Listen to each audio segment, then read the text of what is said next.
Okay, so I had oral intake during labor. So just to start with, what is Enjoy Health Education? So Enjoy Health Education is a series of webinars that covers a variety of topics for childbirth educators and coordinators. It provides an insight and information to help improve interactions with patients.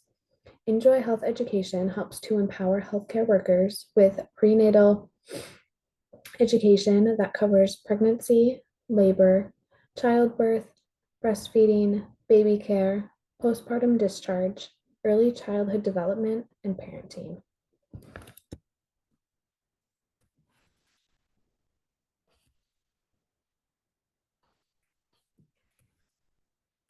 Okay. So the webinar that I attended, as I said earlier, is oral intake during labor. The presenter for this webinar was Amy Wehrman. Wehrman. I'm not quite sure how to pronounce that. So some key takeaways. One was that the rule that you shouldn't eat while in labor was actually put in place because of the risk of aspiration while under general anesthesia. So during labor, women tend to get an epidural, which is a form of anesthesia. Um, so women that had the epidural were just at a higher increase for risk of aspiration. There wasn't much data behind it. It was just, it happened. So they made this rule.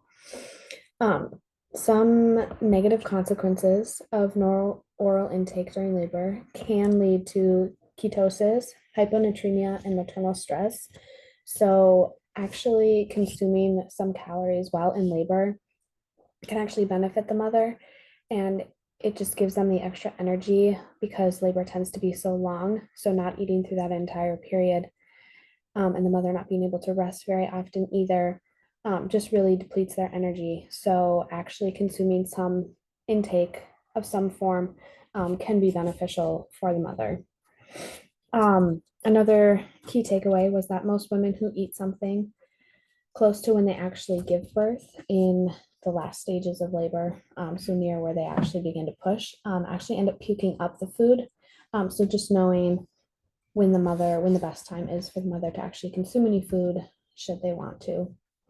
And then one last key takeaway is that if you're going to eat something, it's best to make it a brat food, which is banana, rice, applesauce, and toast. So those tend to be pretty easy on the stomach and digestive system. And women in labor tend to keep those down better than other foods. So how can I apply this to nursing? I can take this information and use it in educating my patients. So if I become a labor and delivery nurse or ever have a patient in labor that wants to eat something, I now know the benefits and limitations to them doing so, and will be able to share that information with them and provide that education to them. I also know how to best support my patients should they want to eat something, and suggest something like a brat food for them to eat. I'll also take this information into my nursing practice by trusting the mother.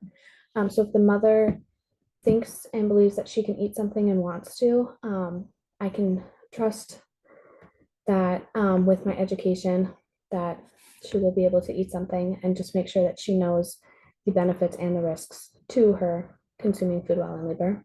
And then one last application to nursing is that I know that oral intake is allowed during labor, but it varies from patient to patient. So just making sure that I assess my patients well and just know them, and if that's a good idea for them to consume any foods.